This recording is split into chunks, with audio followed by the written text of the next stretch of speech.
Assalamualaikum warahmatullahi wabarakatuh. Alhamdulillahilladzi alafa baina qulubina wa aslahna bi ni'matihi ikhwana. Asyhadu an la ilaha illallah wahdahu la syarika lah wa asyhadu anna Muhammadan abduhu wa rasuluhu la nabiyya ba'dah.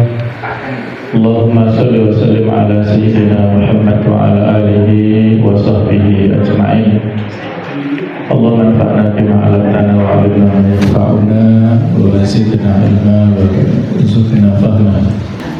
Para ustaz dan hadirin sekalian, tidak henti-hentinya yang saya berwasiat kepada diri saya dan kepada antum semuanya untuk selalu menata hati dan amal. Khususnya saat ini kita berada pada awal tahun Hijriah 1448.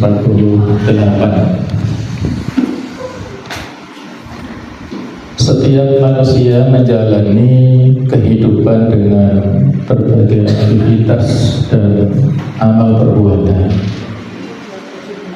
Namun amal tidak hanya dinilai dari bentuk lahiriah semata, melainkan dari hati yang melatar belakanginya.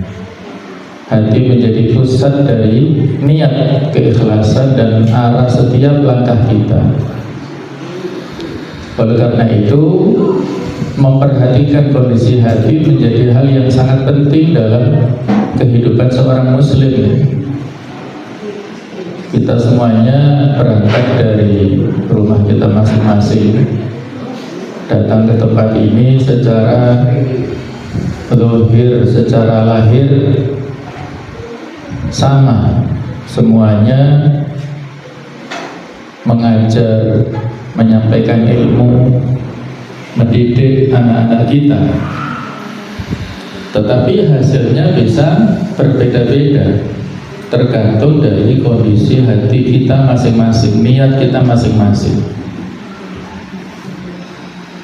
Ada yang mendapatkan pahala, ada yang tidak mendapatkan apa-apa, ya bahkan ada yang mendapat dosa. Itulah yang membedakan dampak dari setiap aktivitas itu adalah kondisi hati dan amal kita.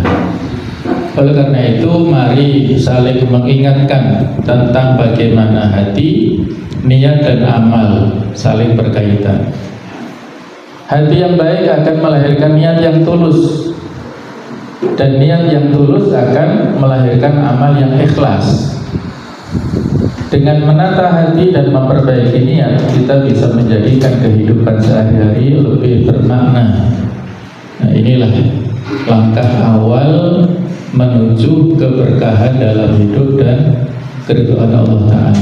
Mumpung kita masih dalam suasana pergantian tahun Hijriah, kita jadikan sebagai momentum untuk bermuhasabah, melakukan evaluasi, terutama dalam bab niat dan kondisi hati kita masing-masing. Nah, inilah pentingnya hati dalam kehidupan. Hati adalah sebagai pusat keimanan, tempat lahirnya niat dan ketulusan. Jika hati baik, maka perilaku pun akan baik. Dan sebaliknya, hati yang kotor akan melahirkan perbuatan yang buruk. Karena itu, menjaga hati menjadi langkah utama dalam memperbaiki diri kita. Tidak ada satupun di antara kita yang sempurna. Semua kita manusia yang sama, ada potensi fujur, ada juga potensi takwa. Fa'alhamaha fujuraha wa taqwaha. Maka Allah mengingatkan, qad aflaha, sungguh benar-benar beruntung, man zakkaha, orang yang menyucikan jiwanya, menyucikan hatinya. Karena itu adalah sebagai landasan untuk perbaikan diri kita. Niat inilah yang menjadi penentu amal. Niat adalah pondasi setiap amal, besar atau kecilnya amal akan bernilai tergantung niat di dalam hati. Walaupun amalnya besar, tapi kalau niatnya salah, yang menjadi rusak. Pada kisah orang syahid yang pergi ke medan perang, itu kan amal yang besar, yang luar biasa.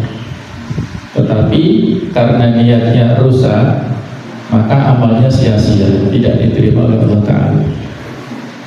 Kebalikannya, walaupun amalnya sederhana, amalnya kecil, tetapi niatnya tulus, ikhlas, maka itu menjadi bernilai besar yang di hadapan Allah Ta'ala. Nah, jadi yang kembali adalah kepada niat kita masing-masing. Nanti pada saat yaumul hisab, amal kita ditimbang oleh Allah Ta'ala. Yang menentukan perbedaan itu ditentukan oleh kualitas ya, dari amal-amal kita di samping kuantitas. Dan ada 3 kelompok. Yang pertama yaitu al-muttaqun alladzina laysa lahum kabair, orang-orang bertakwa yang tidak memiliki dosa-dosa besar.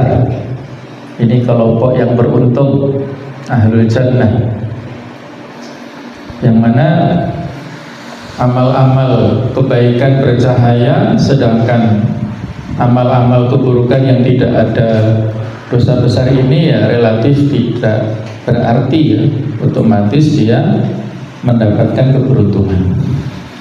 Ada kelompok kedua, al-mukhallitun, orang-orang yang bercampur,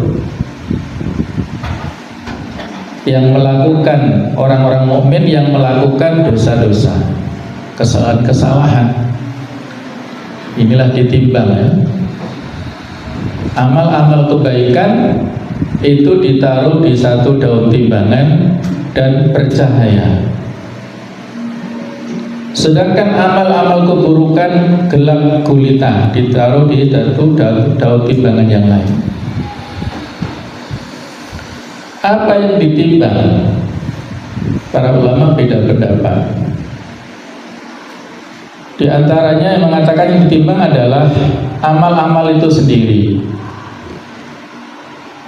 Apa amal itu? Ya perkataan, perbuatan, walaupun itu sifatnya abstrak, tetapi nanti dinampakkan di akhirat. Di antara dasarnya ada satu hadis yang terkait dengan masalah zikir ya. Kalimatani khafifatani fil lisan ya. Ada 2 kalimat yang ringan secara lisan kita ucapkan, saqilatani fil mizan, yang berat di bobot timbangannya, habibatani indar rahman, yang dicintai oleh Allah Ta'ala.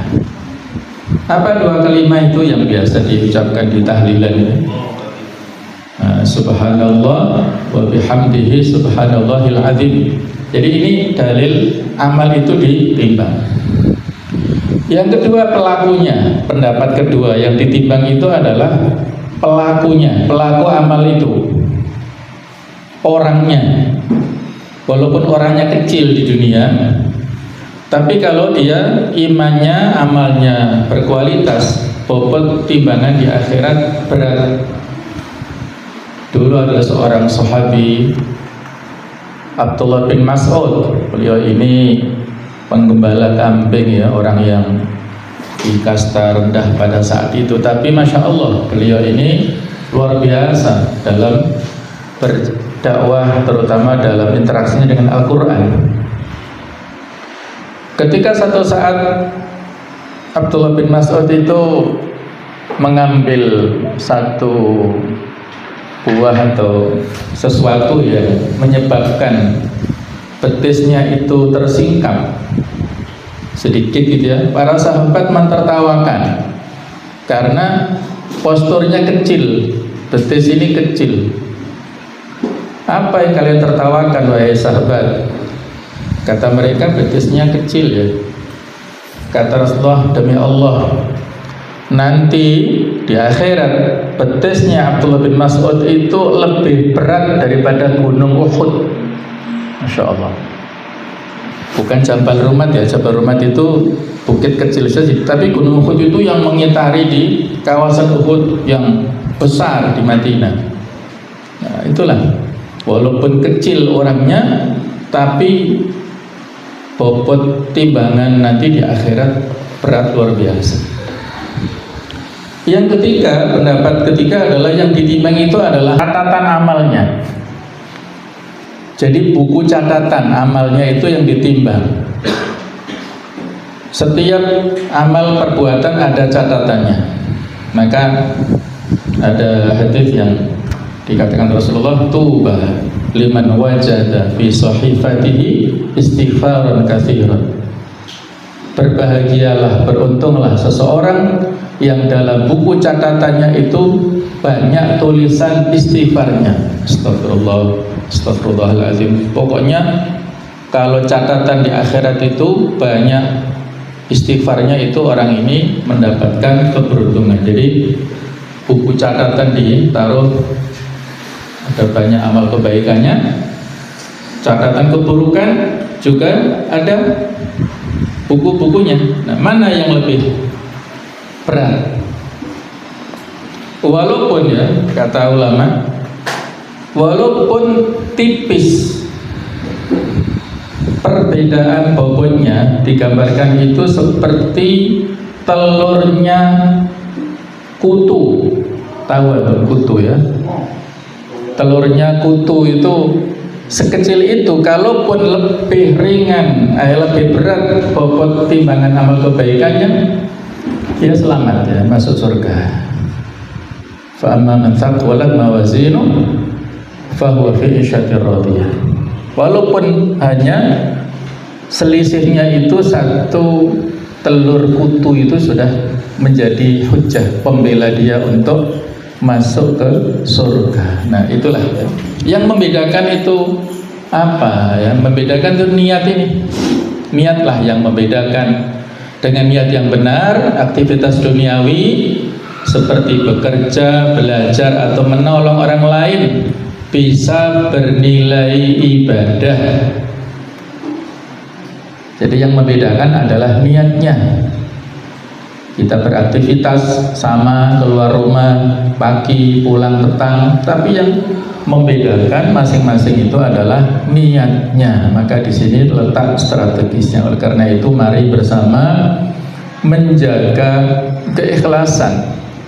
Ikhlas berarti melakukan amal hanya untuk Allah tanpa mengharap pujian atau imbalan duniawi. Amal yang ikhlas akan membawa ketenangan hati, sementara amal yang penuh pamrih hanya meninggalkan rasa lelah.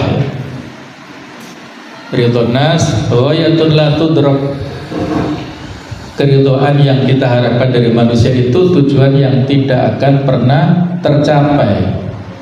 Pasti ada kekurangannya, pasti ada minusnya. Walaupun sudah maksimal, kalau kita ingin mengharapkan pamrih pujian manusia, nggak akan ya. Maka yang perlu untuk kita tata, mengikhlaskan niat murni untuk Allah Ta'ala saja. Amal yang tidak bernilai, tidak semua amal diterima. Amal yang dilakukan untuk mencari perhatian manusia akan kehilangan nilainya di hadapan Allah Ta'ala. Bukan seberapa besar atau kecilnya amal yang menentukan, tetapi untuk siapa amal itu dilakukan ya. Ada riwayat dulu, ada dua orang yang akan melewati kampung, dicegat oleh penjaga kampung itu. Yang satu dikatakan kepadanya, kamu nggak boleh masuk ke kampung ini sebelum berkorban untuk berhala kami. Kata dia, saya tidak punya apapun untuk berkorban ke berhala. Kata penjaga, ya walaupun satu lalat saja nggak apa-apa. Nah, maka dia bisa melewati ya, hanya berkorban satu lalat untuk berhala. Yang satu tidak boleh ya, dan dia akhirnya mati dibunuh ya. Dia tidak mau berkorban walaupun seekor lalat. Nah nanti di akhirat akhirnya dihisabin, walaupun yang dikorbankan itu lalat, tetapi niatnya berbeda. Yang satu niat untuk berhala, yang satu tidak mau. Dia tetap mempertahankan keikhlasan tauhidnya. Korban itu adalah ibadah, tidak boleh ditujukan kepada makhluk, kepada berhala, maka dia masuk surga. Yang kedua tadi ya, yang tidak mau berkorban untuk berhala, sedangkan yang pertama masuk ke neraka. Jadi bukan faktor nilai nominalnya yang membedakan, adalah niatnya dalam hati. Itulah amal yang harus kita tata, adalah keikhlasan masing-masing. Nah oleh karena itu, mari coba kita jujur objektif pada diri sendiri. Allah Ta'ala berfirman, balil insanu ala nafsihi basirah. Bahkan manusia menjadi saksi atas dirinya sendiri ya. Walaupun ayat ini nanti bercerita pada saat kondisi di hari kiamat ya, yang menjadi saksi adalah dirinya sendiri. Ayat ini menjadi pengingat bahwa tidak ada yang luput dari penguasaan Allah. Manusia dianjurkan untuk selalu mawas diri dan tidak menyia-nyiakan waktu dan amanahnya. Jadi sebelum nanti diri kita yang menjadi saksi atas apa yang kita lakukan di dunia, maka di dunia ini kita juga yang paling tahu dengan kondisi diri kita sendiri. Walaupun mungkin kita menampilkan kezuhudan misalnya, kesederhanaan, tapi kalau diri kita, dalam hati kita masih melekat hati kita dengan dunia, kita nggak bisa membohongi diri kita. Walaupun mungkin secara zahir orang itu tampaknya sepertinya itu ya dalam kondisi yang terlihat mewah, tapi kalau hatinya zuhud dan sederhana juga kembalinya pada dirinya sendiri. Maka inilah makna dari hadis yang sudah sangat kita hafal ya. Innallaha la yanzuru ila suwarikum wa ila jasamikum walakin yanzuru ila qulubikum. Allah hanya melihat hati ya, tidak melihat kepada tampilan luar. Yang dilihat adalah hatinya. Nah, kita yang paling tahu ya, basirah. Nah, sama dengan nama lembaga kita ya, basirah. Kita yang paling jeli, yang paling mengerti tentang diri kita ini seperti apa. Apakah betul kita dalam beraktivitas ini lillahi ta'ala? Apakah ada niatan-niatan yang lainnya? Kita yang paling tahu ya. Pada kesempatan sepa yang sebelumnya pernah saya singgung ya, yang mana di kita ini ada kelonggaran-kelonggaran dalam bab perizinan, yang ada hambatan ini, yang kurang sehat begini. Nah ini kita kembalikan ke ayat ini ya. Dirinya yang paling tahu, walaupun beralasan begini begitu, faktanya seperti apa itu dirinya yang paling tahu, dan Allah Ta'ala yang maha tahu. Nah, jadi ini sebagai bentuk muhasabah, evaluasi pada diri kita masing-masing untuk melihat objektif pada diri kita. Kemudian tentang bahaya riya adalah sikap pamer dalam beramal. Perbuatan ini sangat berbahaya karena bisa menghapus pahala. Bedanya kalau syirik besar itu menghapuskan seluruh amal kebaikan, kalau riya itu menghapuskan amal yang bersangkutan. Kita ke masjid sholat jamaah, riya, nah yang satu kali sholat itu saja yang terhapus, yang lain-lainnya masih bisa diterima. Tapi kalau syirik besar, ya semua amal kebaikannya habis. Riya membuat seseorang terlihat baik di mata manusia, tetapi hampa nilainya di hadapan Allah Subhanahu wa Ta'ala. Yang tadi saya ceritakan hadis orang mati syahid itu ditolak karena amalnya riya. Yang berikutnya orang yang alim, yang ahli dalam bidang baca Quran juga sama, amalnya riya, ditolak. Yang ketiga juga sama, dia sangat dermawan, tapi kedermawanannya untuk pamer ya, untuk pamrih, maka Allah juga menolak. Jadi semuanya diseret wajahnya dan dilemparkan ke neraka karena penyakit riya ini. Kalau dia riya, pada seluruh amalnya tertolak tadi. Kalau yang bersangkutan saja, maka dia dihisab sesuai dengan amal yang bersangkutan, nanti tergantung ya. Jadi kalau tadi kita sebutkan al-mukhallitun, orang yang kelompok kedua tadi, ketika amal keburukannya yang lebih berat dimasukkan ke neraka dulu, kemudian ketika sudah terkikis dosa-dosanya dipindahkan ke surga. Nah, sebelumnya ada juga syafaat ya. Kalau ada syafaat yang dia dapatkan, syafaat uzma itu dari Rasulullah SAW.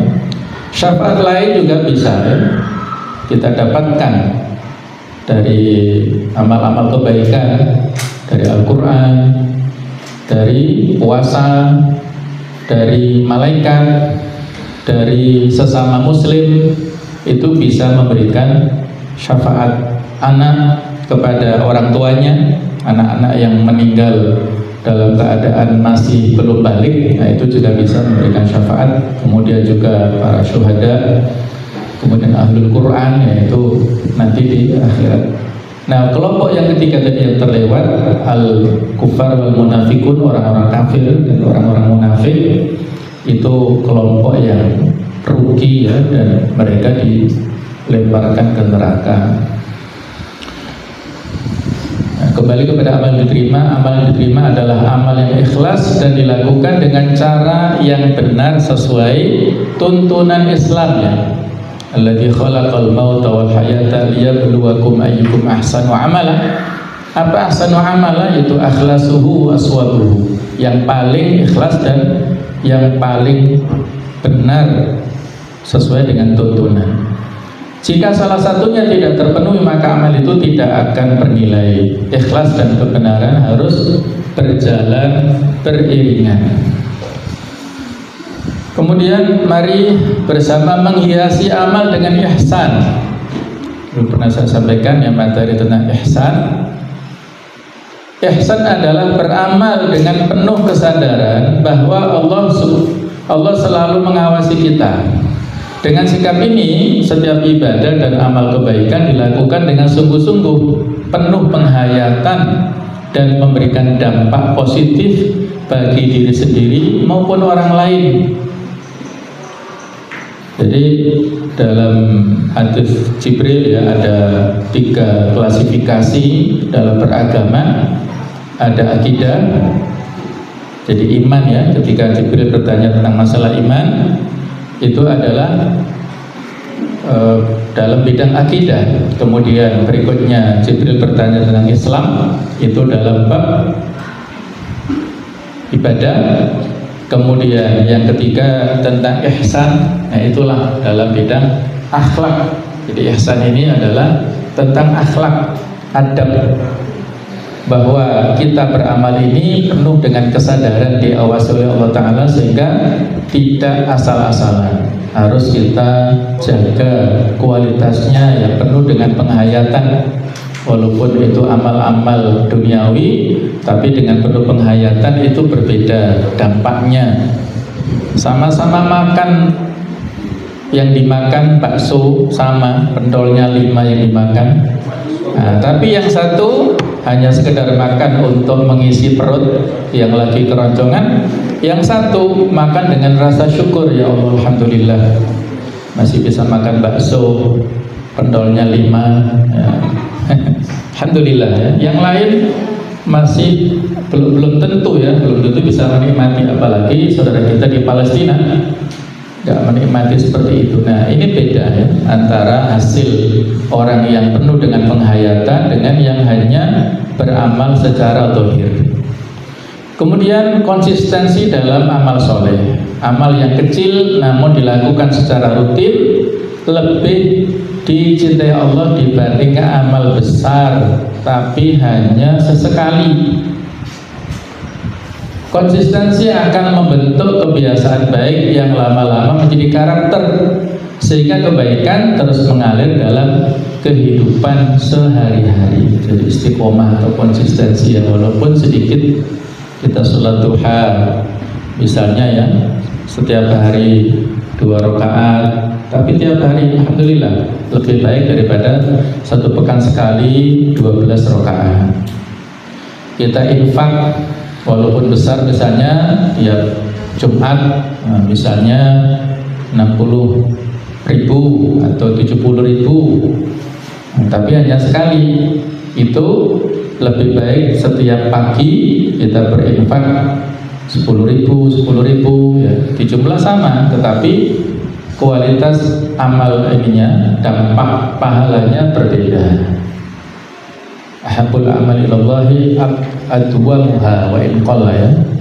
Amal terbaik yang Allah cintai yang paling konsisten, yang paling kontinu walaupun sedikit.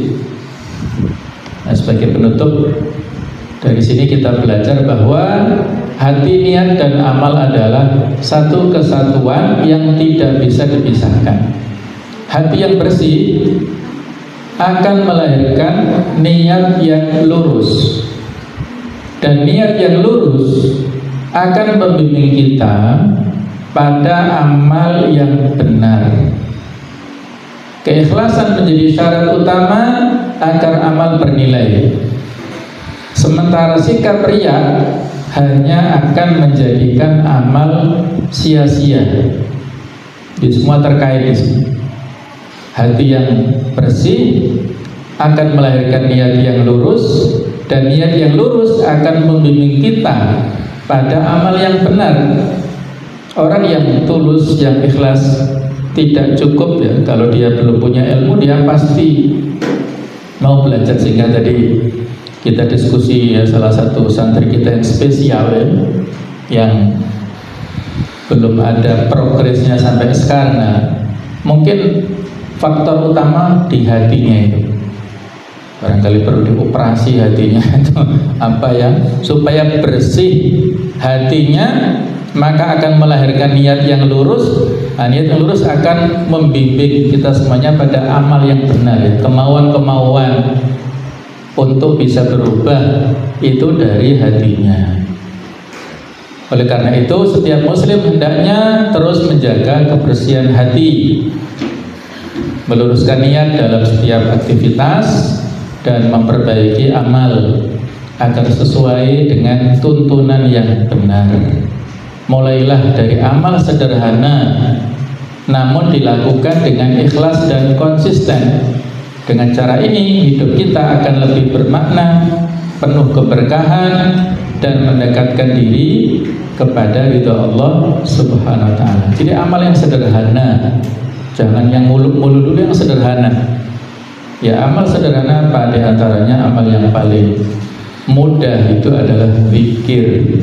Zikir itu amal yang sederhana, tapi luar biasa dahsyatnya dampaknya. Kita berzikir pagi, di antaranya kita membaca 3 ayat terakhir surat Al-Hasyr misalnya ya. Itu amal yang sederhana kan sebenarnya, tapi dampaknya luar biasa. Orang yang berzikir, membaca 3 ayat akhir Al-Hasyr ini, disebutkan dalam hadis bahwa Allah memerintahkan kepada 70.000 malaikat untuk bersolawat kepadanya. Masya Allah. Solawat ya, satu malaikat saja luar biasa. Ini 70.000 diperintahkan memberikan solawat. Apa solawat malaikat? Adalah istighfarnya malaikat untuk orang ini. Kemudian kalaupun dia meninggal pada hari itu, maka kutiba minasyuhada, dia dicatat termasuk orang yang syahid. Nah, kita semuanya ingin mati syahid. Bagaimana caranya ya? Kalau ada kesempatan kita ke Palestina. Tapi kalau ada kesempatan ya diantaranya dengan membaca 3 ayat akhir di surah Al-Hasyr. Itu kan zikir, zikir Quran. Nah, ada zikir yang lainnya. Jadi semua kesederhanaan itu akan menjadi luar biasa apabila kita laksanakan dengan ikhlas dan konsisten, continue, kebiasaan yang sederhana tapi kalau dilaksanakan secara kontinu maka menjadi amal yang luar biasa. Demikianlah nasihat untuk diri saya pribadi dan kepada kita semuanya. Mudah-mudahan amal-amal kita yang kecil, yang besar, yang sederhana, yang prestisius, semuanya mudah-mudahan diterima Allah Ta'ala, menjadi pemberat timbangan amal kebaikan di akhirat, menjadi keberkahan, manfaat untuk kita semuanya. Apa yang Allah Ta'ala berikan pada kita, umur kita, ilmu kita, waktu kita, semua yang Allah Ta'ala titipkan kepada kita menjadi berkah untuk kita semuanya, wasilah untuk kebaikan kita semuanya. Kita berharap, berdoa untuk kebaikan kita semuanya, dan khususnya kepada para ustadz-ustadzah yang dalam rumah tangganya, yang membina rumah tangga, mudah-mudahan senantiasa diberikan kelancaran rezekinya, kemudian juga bisa mendidik anak-anaknya, mendidik putra-putrinya, membina dalam rumah tangganya menjadi sakinah mawaddah rahmah. Dan mudah-mudahan bagi yang sebagian ya belum dikaruniai anak, mudah-mudahan disegerakan oleh Allah Ta'ala, diberikan keturunan yang soleh dan solihah, diberikan rezeki yang berlimpah. Mudah-mudahan semuanya diberikan kemudahan untuk berangkat haji, insyaallah ke tanah suci ya. Mudah-mudahan bisa segera umroh, haji, dan berziarah ke makam Rasulullah SAW, menyampaikan sholawat dan salam kepada beliau secara langsung.